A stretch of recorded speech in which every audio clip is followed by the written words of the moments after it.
Petrol डिझेलच्या दरामध्ये पुन्हा एकदा वाढ झालेली आहे।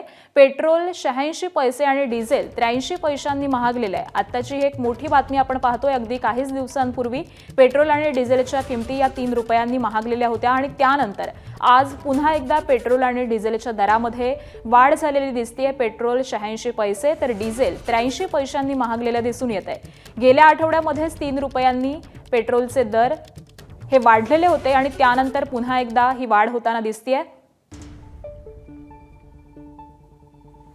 देशभरामध्ये या पेट्रोलच्या किमती त्याचबरोबर डिझेलच्या किमती वाढलेल्या आहेत। अनेक भागामध्ये पेट्रोल आणि डिझेलचा तुटवडा देखील निर्माण झालेला आहे आणि याचा फटका अगदी सर्वसामान्यांपर्यंत बसलेला आहे। अनेक भागामध्ये आपण पाहिलेलं होतं, वाहनांच्या रांगा लागलेल्या आहेत आणि त्याचमध्ये आज पुन्हा एकदा ही वाढ झाली आहे। आणि या सगळ्या संदर्भामध्ये अपडेट जाणून घेऊयात। आमचे प्रतिनिधी सचिन गाड सध्या आपल्या सोबत आहेत। सचिन, आपण पाहिलेलं होतं की गेल्याच आठवड्यामध्ये 3 रुपयांनी पेट्रोल हे महागलेलं होतं आणि त्यानंतर आज पुन्हा एकदा वाढ झाली आहे। आकांक्षा, आपण बघतोय की पेट्रोलच्या किमतीत पुन्हा एकदा वाढ झालेली आहे। आता 86 पैशांनी वाढ करण्यात आलेली आहे। याआधी गेल्या आठवड्यातच 3 रुपयांनी जवळपास पेट्रोल हे महाग झालेलं होतं आणि आता पुन्हा एकदा आठवड्याभराच्या अंतरात वाढ झाल्यानं नक्कीच जे नागरिक आहेत त्यांच्यामध्ये रोषाचं वातावरण आहे। सतत ही सध्या वाढ सुरू आहे। एकीकडे फेब्रुवारी महिन्यात जे युद्ध सुरू झालेलं होतं इराण आणि अमेरिकेमध्ये, जे काही थांबायचं नाव घेत नाहीये। हॉर्मुझचा समुद्रधुनी हा अजूनही बंद आहे। त्यामुळे आता दुसऱ्यांदा झालेली वाढ आता परत होणार नाही याची काळजी करत सरकारला घ्यावी लागेल, नाही तर आणखी लोकांच्या रोषाला त्यांचा सामना करावा लागू शकतो। इकडे आपण बघतोय की पेट्रोल आणि इंधनाच्या दरामध्ये झालेल्या भाववाढीमुळे भाज्यांचे दर वाढायला लागलेले आहेत आणि आता पुन्हा एकदा नव्याने वाढ झाला काही परिणाम बाजारावर होतो का, मार्केटवर होतो का, हे पाहणं देखील तितकंच महत्त्वाचं असेल। आकांक्षा, निश्चित सचिन, खरं तर आज मुंबईमधला नेमका पेट्रोल आणि डिझेलचा दर यामुळे काय असणार आहे?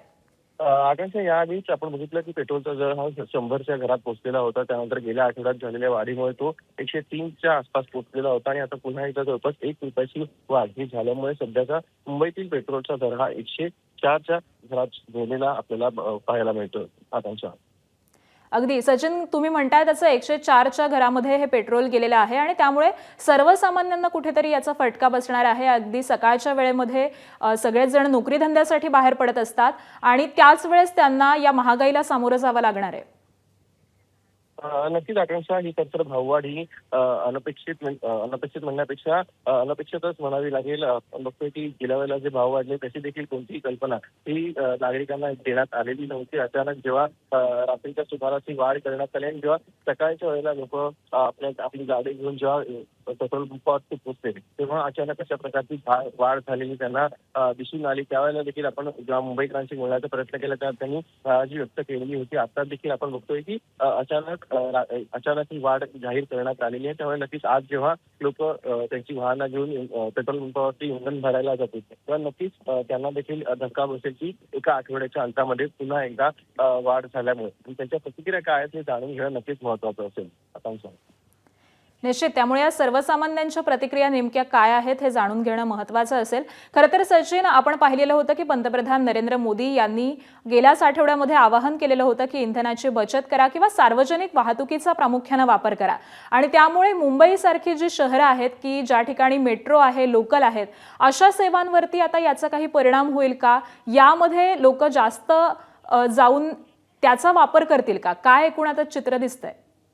नक्कीच म्हणायला ऍक्च्युली वावगं ठरणार नाही की आता लोकांकडे जे सार्वजनिक वाहनं आहेत, लोकल असेल किंवा मग मेट्रो असेल, त्याचाच एक वापर करण्याचा पर्याय सध्या लोकांकडे शिल्लक राहतो। आपण बघितलं की याआधीच पंतप्रधानांनी देशाला खरं आवाहन केलेलं आहे की या इंधनामुळे परदेशी चलन हे मोठ्या प्रमाणात खर्ची होतं आणि त्यामुळे लोकांनी जास्तीत जास्त जेवढं त्यांना कमी होईल तेवढा त्यांनी वापर करावा। त्यासोबतच सोनं देखील खरेदी करण्यावरती मर्यादा आणाव्या किंवा पुढील वर्षभर खरेदी करू नये अशा स्वरूपाच्या त्यांच्या सूचना या आधी देखील देण्यात आलेल्या होत्या आणि आता आपण बघतो की सातत्याने अशा प्रकारे इंधनाच्या दरांमध्ये होणारी वाढ यामुळे कुठे ना कुठे जे लोक आहेत, कर्मचारी आहेत, कामावर जाणारे लोक आहेत, त्यांना नक्कीच आपली वाहनं घेऊन दररोज कामावर जाणं परवडेल की नाही परवडेल हे नक्कीच एक महत्त्वाचा प्रश्न असेल। त्यामुळे आता निश्चितच त्यांचा जर त्यांना लोकांना आपले पैसे वाचवायचे असतील, आपल्या जर महिन्याचा ताळमेळ बसवायचा असेल तर त्यांना नक्कीच एक लोकल किंवा मग सार्वजनिक जी वाहनं आहेत त्यांचा वापर करणं हे त्यांना भाग आहे. आता लोक कशा प्रकारे हे पेट्रोल दरवाढ घेतात, काही आपल्या जे त्यांचे दिवसाचे खर्च आहेत, गाडीला लागणारा पेट्रोलचा खर्च आहे त्याला बचत करून सार्वजनिक वाहनांचा वापर करतात का, मेट्रो लोकलचा वापर करतात का, हे पाहणं देखील महत्वाचं असेल. अगदी धन्यवाद सचिन या सगळ्या सविस्तर अपडेटसाठी. एबीपी माझा, उघडा डोळे बघा नीट.